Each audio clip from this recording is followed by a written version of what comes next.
بسم اللہ الرحمن الرحیم۔ ہمیں اس پرفتن دور کے اندر مسجد کے اندر اللہ رب العزت کا قرآن اور اللہ کے رسول صلی اللہ علیہ وسلم کا فرمان سننے کے لیے جمع فرمایا۔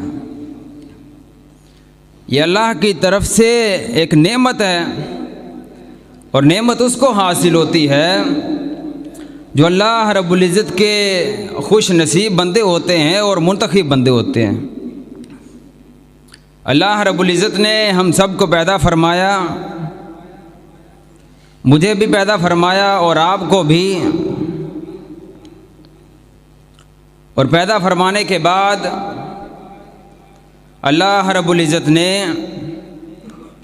اس دنیا میں جناب محمد رسول اللہ صلی اللہ علیہ وسلم کو بھیجا، اور اللہ کے رسول صلی اللہ علیہ وسلم کے ہاتھوں قرآن کی اشاعت فرمائی، حدیث کی اشاعت فرمائی۔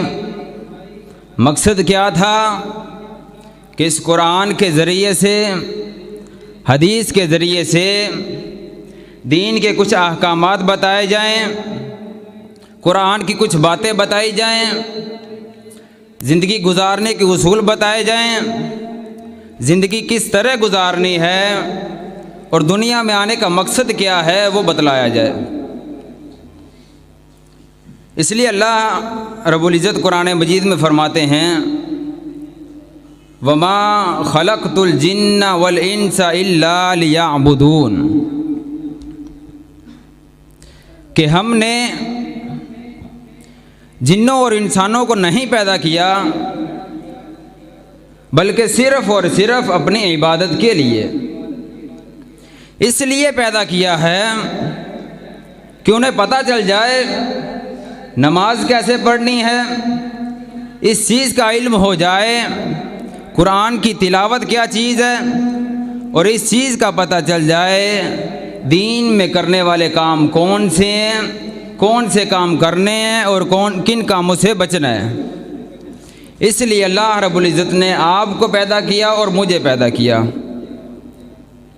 ہمارا آج کا یہ پروگرام، جس کا سب سے بڑا اور اہم مقصد یہ ہے کہ لوگوں کو دین کی ترغیب دی جائے، دین کی طرف بلایا جائے، اور دین حاصل کرنے والوں کی فضیلت کیا ہے اس کے بارے میں بتایا جائے۔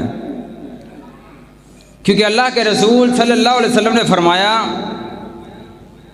من سلک طریقا یلتمس فیہ علما سہل اللہ لہ بہ طریقا الی الجنہ۔ اللہ کے رسول صلی اللہ علیہ وسلم فرماتے ہیں من سلک طریقا، جس شخص نے ایسا طریقہ حاصل کیا، جس انسان نے ایسے طریقے کو اختیار کر لیا،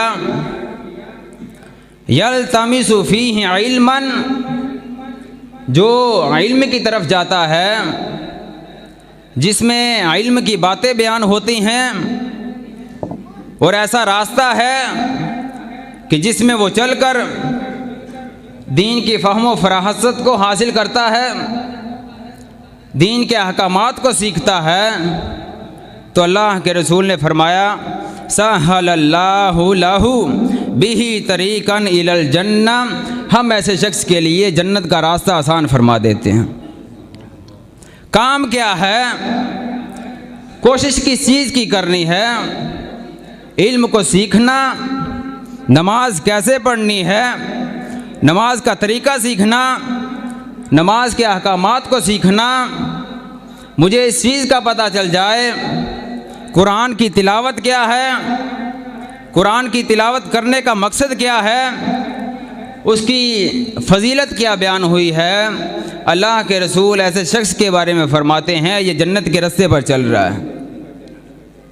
اور اللہ کے رسول صلی اللہ علیہ وسلم مسجد نبوی کے اندر تشریف فرما ہیں، اور اللہ کے رسول کے صحابی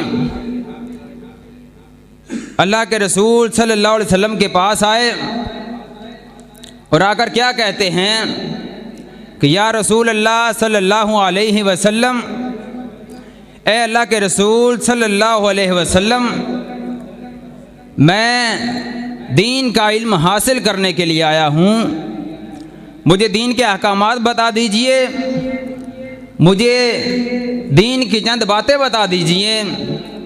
تو اللہ کے رسول صلی اللہ علیہ وسلم کیا فرماتے ہیں؟ مرحبا مرحبا بطالب العلم ان طالب العلم تحفہ الملائکۃ باجنحتها۔ اللہ کے رسول صلی اللہ علیہ وسلم فرماتے ہیں کہ اے وہ شخص جو دین کا علم حاصل کرنے کے لیے آئے ہو، تمہیں خوش آمدید ہو۔ اسے خوش آمدید کہہ رہے ہیں، اللہ کے رسول اسے خوشخبری دے رہے ہیں کہ تم اپنے گھر سے چل کر آئے ہو، اپنے کام کاج کو چھوڑ کر آئے ہو۔ خوشخبری کس وجہ سے ہے کہ وہ اپنا کام کاج تو کر رہا ہے، اپنا کاروبار تو کر رہا ہے، لیکن اس کے ساتھ ساتھ دین کا علم حاصل کرنے کی کوشش بھی کرتا ہے۔ ایسے شخص کے بارے میں اللہ کے رسول نے فرمایا مرحبا بطالب العلم، کہ اے ایسے شخص جو دین کا علم حاصل کرنے آئے ہو، تجھے مرحبا ہو۔ اور پھر اللہ کے رسول نے کیا فرمایا؟ ان طالب العلم تحفہ الملائکۃ باجنحتها۔ اللہ کے رسول صلی اللہ علیہ وسلم فرماتے ہیں کہ ایسا شخص جو دین کا علم حاصل کرنے کے لیے مسجد کی طرف آ رہا ہے، اپنا کام کاج چھوڑ کر مسجد میں دین کا علم حاصل کرنے کے لیے آ رہا ہے، قرآن کی تلاوت کرنے کے لیے آ رہا ہے، اللہ کے رسول فرماتے ہیں جب ایسا شخص اپنے گھر سے نکلتا ہے تو اللہ رب العزت کے نورانی فرشتے آسمان سے دوڑے چلے آتے ہیں اور آ کر کرتے کیا ہیں؟ تحفہ الملائکۃ باجنحتها، اس شخص کو اپنے پروں کے ساتھ گھیر لیتے ہیں۔ یہ اس شخص کی اہمیت ہے، یہ اس کی فضیلت ہے کہ جو اپنے گھر سے نکل رہا ہے، اس وجہ سے نکل رہا ہے کہ وہ دین کا علم حاصل کرے گا اور حاصل کر کے آگے دوسرے کو تک پہنچائے گا۔ لیکن اس شخص کی کیا بات کرنی کہ جو شخص سارا دن اپنے کام کاج میں مصروف تو رہتا ہے، لیکن اسے قرآن کی تلاوت کرنا نصیب ہی نہیں ہوتی۔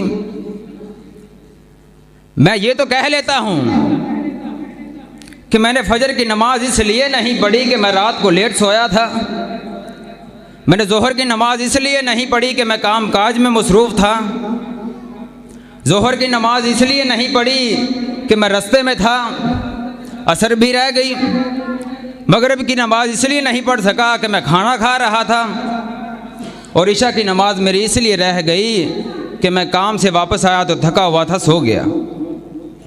یہ میرے اپنے بہانے ہیں، نماز سے دور بھاگنے کے بہانے ہیں، قرآن کی تلاوت چھوڑنے کے بہانے ہیں۔ اصل میں مسئلہ کیا ہے؟ اللہ کے رسول نے فرمایا اللہ رب العزت ایسے شخص کو اپنے قریب لانا پسند ہی نہیں کرتے۔ اگر اللہ تعالیٰ چاہے کہ میں فجر کی نماز نہیں پڑھ سکتا، اگر اللہ تعالیٰ چاہے کہ میں ظہر کی نماز پڑھنے کے لیے مسجد میں نہیں آ سکتا، اگر اللہ تعالیٰ چاہیں میں قرآن کی تلاوت کھول کر نہیں کر سکتا، اللہ رب العزت مجھے پسند ہی نہیں فرماتے۔ میں اتنا غلیظ ہو چکا ہوں، میرا دل گناہوں سے بھر چکا ہے، میرے دل میں اتنی غلطیاں ہیں، اللہ رب العزت پسند ہی نہیں کرتے کہ میں مسجد میں آ کر نماز پڑھ لوں۔ اور میں خود کو اتنا مصروف سمجھتا ہوں کہ میں اتنا بڑا ہو گیا ہوں کہ نعوذ باللہ میں قرآن کی تلاوت بھی نہیں کر سکتا، اور قرآن کی تلاوت کرنے کے احکامات کیا ہیں ان کو سیکھ بھی نہیں سکتا۔ اللہ کے رسول نے فرمایا جو علم حاصل کرنے کے لیے مسجد کی طرف آتا ہے، آسمان کے نورانی فرشتے دوڑے چلے آتے ہیں اور اس انسان کو گھیر لیتے ہیں۔ اور اللہ کے رسول صلی اللہ علیہ وسلم نے فرمایا کہ ان طالب العلم یستغفر لہ من فی السماوات ومن فی الارض حتی الحیتان فی الماء، کہ جب آسمان سے نورانی فرشتے آ جاتے ہیں، وہ آ کر کرتے کیا ہیں؟ کہ ظاہر تو وہ انسان چل رہا ہوتا ہے لیکن آسمان کے نورانی فرشتے اسے اپنے پروں پر اٹھا لیتے ہیں، اس کو گھیر کے رکھتے ہیں اور اسے اپنے پروں کے اوپر اٹھا لیتے ہیں، جس کے لیے آسمان سے نورانی فرشتے چل کر آ رہے ہیں اور اللہ کے حکم سے آ رہے ہیں کہ اسے مشکل پیش آ سکتی ہے، کیا اسے گناہ سرزد ہو سکتا ہے؟ وہ تو اللہ کی رحمت میں ہے اور اللہ کی رحمت اس کے اوپر نازل ہو رہی ہے۔ اور اللہ کے رسول نے فرمایا کہ جو عالم شخص ہوتا ہے یستغفر لہ من فی السماوات و من فی الارض، کہ عالم کے لیے جو کچھ بھی زمین میں ہے اور جو کچھ بھی آسمان میں موجود ہے ہر چیز اس شخص کے لیے مغفرت کی دعا کرتی ہے، بخشش طلب کر رہی ہے، اس کے لیے مغفرت کی دعائیں کر رہی ہے کہ اللہ رب العزت اسے بخش دے۔ اور اللہ کے رسول نے کیا فرمایا کہ یہ جس درخت کے قریب سے گزرتا ہے وہ درخت کی بھی اس کے لیے دعائیں کرتے ہیں، جس پتھر کے قریب سے گزرتا ہے وہ پتھر بھی اس کے لیے دعائیں کرتے ہیں، حتیٰ کہ مچھلیاں پانی میں اور حشرات الارض کیڑے مکوڑے اپنی بلوں میں اس شخص کے لیے دعائیں کر رہی ہیں۔ کس وجہ سے؟ کہ یہ اللہ کا علم حاصل کرنے کے لیے گھر سے مسجد کی طرف جا رہا ہے۔ اور اللہ کے رسول صلی اللہ علیہ وسلم نے فرمایا من قرأ حرفا من کتاب اللہ فلہ حسنہ والحسنۃ بعشر امثالھا لا اقول الف لام میم حرف بل الف حرف ولام حرف ومیم حرف۔ اللہ کے رسول صلی اللہ علیہ وسلم نے فرمایا کہ جو شخص صبح سویرے اٹھ کر اپنے کام کاج کرنے سے پہلے کام کاج کی مصروفیات نکال کر قرآن مجید کی تلاوت کرتا ہے، اللہ رب العزت اسے قرآن مجید کا ایک حرف پڑھنے کی 10 نیکیاں عطا فرما دیتے ہیں۔ اور اللہ کے رسول نے فرمایا کہ میں نہیں کہتا کہ الف لام میم ایک حرف ہے، بلکہ الف الگ حرف ہے، لام الگ حرف ہے اور میم الگ حرف ہے۔ اس طرح الف لام میم کو تلاوت کرنے کی مکمل 30 نیکیاں بنتی ہیں۔ اور اس شخص کی فضیلت کیا ہو کہ جو روزانہ کی بنیاد پر قرآن مجید کو پڑھتا ہے اور اس کی تلاوت کرتا ہے۔ لیکن افسوس ان لوگوں کے لیے جنہوں نے قرآن مجید کو کبھی ہاتھ نہیں لگایا۔ میرے گھر میں قرآن تو پڑھا ہے، میں یہ تو کہہ سکتا ہوں اگر کوئی پوچھے کہ میرے گھر میں قرآن ہے لیکن میں قرآن کی تلاوت نہیں کرتا۔ میری الماری کی سب سے جو اوپر والی جگہ ہے میں نے قرآن کو وہاں پر رکھ دیا ہے کہ جہاں پر میرا ہاتھ بھی نہیں لگتا، جہاں پر پتہ نہیں کتنے کتنے دنوں کی مٹی جمع ہوئی ہے، میں نے کبھی قرآن کو کھول کر نہیں پڑھا۔ اور میں کہتا ہوں کہ مجھ پر مشکل ہے، میرے اوپر مشکلات ہیں، رزق کی کمی ہے، میں قرآن کو ہاتھ نہیں لگاتا، لیکن میں کہتا ہوں میری اولاد بیمار رہتی ہے، میں قرآن کو ہاتھ نہیں لگاتا، لیکن میرے رزق میں برکت نہیں، میں قرآن کو ہاتھ نہیں لگاتا، میں ہر وقت بیمار رہتا ہوں، میری مشکلات کیسے حل ہوں گی؟ اللہ کے رسول فرما رہے ہیں جو شخص ایک قرآن کے لفظ کی تلاوت کرتا ہے اسے 30 نیکیاں ملتی ہیں، اور جو روزانہ کی بنیاد پر قرآن مجید کی تلاوت کرتا ہوگا اس کی کتنی نیکیاں بنتی ہوں گی، اور ہر وقت وہ اللہ کی رحمت میں رہتا ہے۔ کیا میں روزانہ کی بنیاد پر اتنا ٹائم نہیں نکال سکتا کہ میں اللہ کے قرآن کی تلاوت کر سکوں، میں اللہ کے قرآن کو پڑھ سکوں؟ اس میں کیا احکامات بیان ہوئے ہیں، کیا مجھے تلاوت نہیں کرنی چاہیے؟ کون سے ایسے لوگ ہیں جو بتائیں کہ روزانہ کی بنیاد پر قرآن کی تلاوت کرتے ہیں؟ آج کس کس بھائی نے قرآن کی تلاوت کی ہے؟ کوئی ہے بھائی میرا ہاتھ کھڑا کر کے بتائے۔ بہت کمی، نام کے مسلمان سارے ہیں، میں بھی نام کا مسلمان ہوں، اکثر میری نمازیں رہ جاتی ہیں، میں نے قرآن کی تلاوت نہیں کی۔ میں تو کہتا ہوں کہ ہم تو نام کے مسلمان ہیں، جیسا میرا دادا مسلمان ہوا، جیسے میرا باپ مسلمان ہو گیا ویسے میں مسلمان ہو گیا، میں نے قرآن کی تلاوت نہیں کی، قرآن کی تفسیر کھول کر کبھی پڑھی نہیں کہ اس میں کیا احکامات ہیں، احادیث کو کبھی نہیں پڑھا۔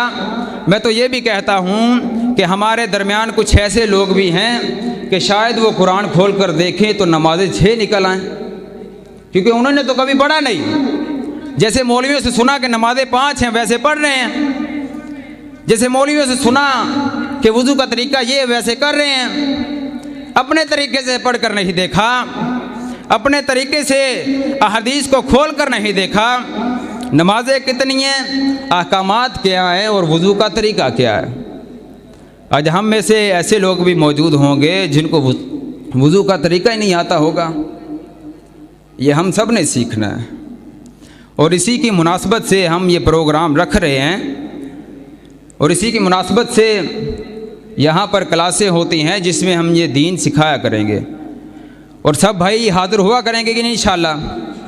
انشاءاللہ سب نے آنا ہے، تاکہ میں جو علم حاصل کروں وہ میں خود بھی سیکھوں، اس کے اوپر خود بھی عمل کروں، اور جا کر اپنے گھر میں اپنے بیوی بچوں کو بھی سکھاؤں اور چھوٹے بہن بھائیوں کو بھی سکھاؤں۔ اگر مجھے نماز کا ترجمہ آتا ہوگا پھر ہی میں اپنے چھوٹے بہن بھائیوں کو سکھا سکوں گا، اگر مجھے وضو کا طریقہ آتا ہے پھر ہی میں اپنے بیوی بچوں کو سکھا سکوں گا۔ اگر میں نے ساری زندگی نہیں سیکھا، ابھی تک میری 40 سے 60 سال تک کی عمر ہو چکی ہے لیکن میں کوشش نہیں کرتا، شرم آتی ہے نماز کے احکامات سیکھنے میں، شرم آتی ہے وضو کا طریقہ سیکھنے میں، یہ کب شرم جائے گی؟ اور اکثر لوگ تو ایسے ہیں کہ جنہیں ان کاموں کی ترغیب دی جائے وہ کہتے ہیں کہ کل کریں گے، ابھی عشاء کے بعد کریں گے، کل سے نماز پڑھنا شروع کریں گے۔ بہت سے ایسے لوگ موجود تھے جو یہ کہا کرتے تھے کہ ہم کل سے کریں گے، کل سے کام شروع کریں گے، کل سے قرآن کی تلاوت شروع کریں گے، کل سے نماز پڑھنا شروع کریں گے۔ وہ لوگ تو موجود نہیں رہے لیکن وہ کل کی کل ہی رہ گئی۔ وہ لوگ تو قبروں میں جا چکے ہیں، وہ لوگ موجود نہیں ہیں جو یہ کہا کرتے تھے کہ ہم کل سے نماز پڑھنا شروع کریں گے، کل سے قرآن کی تلاوت کرنا شروع کریں گے۔ وہ لوگ موجود نہیں ہیں لیکن حالات وہیں کے وہیں ہیں۔ اب وقت ہے مجھے ان چیزوں کو سیکھنے کا، اگر میں سیکھوں گا تو پھر ہی فائدہ ہوگا، کیونکہ اللہ کے رسول صلی اللہ علیہ وسلم نے فرمایا عالم کی 1 دن کی عبادت عابد کی 100 سال کی عبادت سے بہتر ہے۔ ایک ایسا بندہ جس کے پاس دین کا علم ہے اور وہ نماز پڑھ رہا ہے تو دین کے مطابق پڑھ رہا ہے، اسے اس کے ترجمے کا بھی پتہ ہے، اسے احکامات کا بھی پتہ ہے کہ نماز پڑھنی ہے تو کیسے پڑھنی ہے، نماز کا طریقہ کیا ہے، قرآن کی تلاوت کرنی ہے تو اس کے احکامات کیا ہیں، اس کی تفسیر کیا ہے۔ اس کی 1 دن کی عبادت اس آدمی کی 100 سال کی عبادت سے بہتر ہے جسے نماز کا ترجمہ ہی نہیں آتا، نماز کی دعائیں نہیں آتی، صبح و شام کے اذکار ہی نہیں آتے، وضو کا طریقہ ہی نہیں آتا۔ کیا فائدہ ایسی عبادت کا؟ میری زندگی کا مقصد یہ ہے کہ میں اپنی زندگی کو قرآن کے مطابق گزاروں اور حدیث کے مطابق گزاروں۔ اگر میں اپنی زندگی کو حدیث کے مطابق نہیں لے کر جاتا، قرآن کے مطابق نہیں لے کر جاتا تو میری زندگی کا کوئی فائدہ نہیں۔ اس لیے ہم سب کو چاہیے کہ ہم سب نے دین کا علم حاصل کرنے کے لیے یہاں پر حاضر ہونا ہے۔ سب بھائی حاضر ہوں گے انشاءاللہ، ہر ایک نے حاضر ہونا ہے انشاءاللہ، اور اس میں کوئی شرمندگی نہیں ہے۔ اللہ کے رسول کا علم حاصل کرنے میں شرمندگی کیسی؟ یہ میری سب سے بڑی خوش نصیبی ہے، کیونکہ اللہ کے رسول صلی اللہ علیہ وسلم نے فرمایا اللہ رب العزت جسے اپنے دین کی سمجھ دینا چاہتے ہوں اسے اپنے دین کے لیے چن لیتے ہیں، اسے دین کی سمجھ عطا فرما دیتے ہیں، اسے دین کا پیروکار بنا دیتے ہیں، وہ دین کے کام کرنے والا بن جاتا ہے۔ اور مجھے بھی اپنے ایسے خوش نصیبوں میں اپنا نام لکھوانا ہے، کیونکہ اللہ کے رسول نے فرمایا وہ خوش نصیب انسان ہے۔ مجھے بھی خوش نصیب بننا ہے، مجھے بھی نماز کا ترجمہ سیکھنا ہے، قرآن کے احکامات سیکھنے ہیں، اور یہ سب احکامات سیکھنے کے لیے میں مسجد میں حاضر ہوں گا۔ اللہ رب العزت سے دعا ہے کہ اللہ رب العزت ہمیں ان چیزوں پر عمل کرنے کی توفیق عطا فرمائے۔